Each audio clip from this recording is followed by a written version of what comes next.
তারা গোপনে ন্যায়ের পক্ষে প্রচার চালিয়ে যাচ্ছে। আমার ধানের শীষের স্লোগান দিয়ে গিয়ে দাঁড়িপাল্লায় সিল মারবে, আমার ধানের শীষের স্লোগান দিয়ে স্বপ্নকরীদের সিল মারবে।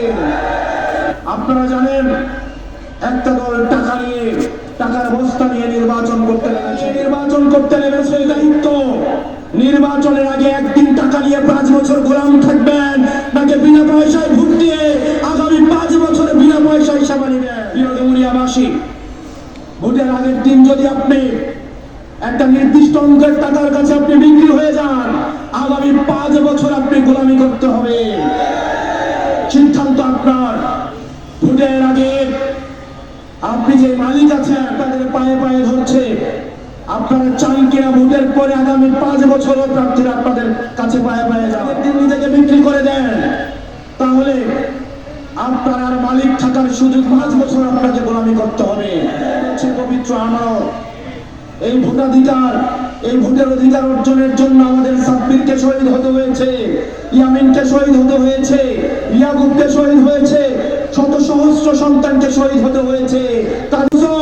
আপনারা আমার টাকার বিনিময়ে ভোট দিয়েন না, আল্লাহর আরশকে ভোটবে। একটা পক্ষ গোপনে উপেলে জানিয়েছে হ্যাঁ ভোটের পক্ষে, কিন্তু তারা গোপনে ন্যায়ের পক্ষে প্রচার চালিয়ে যাচ্ছে। ইতিহাসে লেখা হয়ে থাকবে।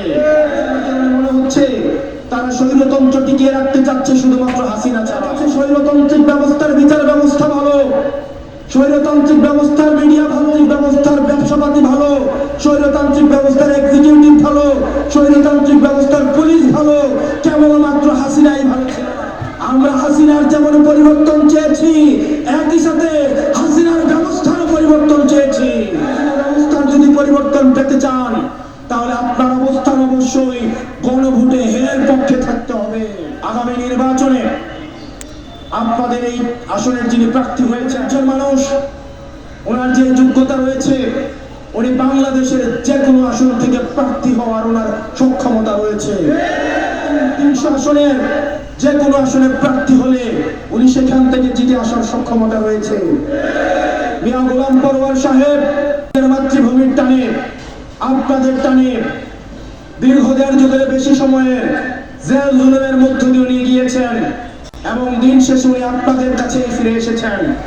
যে সময় ক্ষমতায় ছিলেন, উনি যতদিন এমপি ছিলেন, ওনার এমপি সময়ে উনি যত টাকা খরচ করেছেন, প্রত্যেকটা টাকার হিসাব 1 পয়সা 1 পয়সা করে জনগণের সামনে প্রকাশ করেছেন। প্রিয় দর্শক, এতক্ষণ সাথে থাকার জন্য ধন্যবাদ।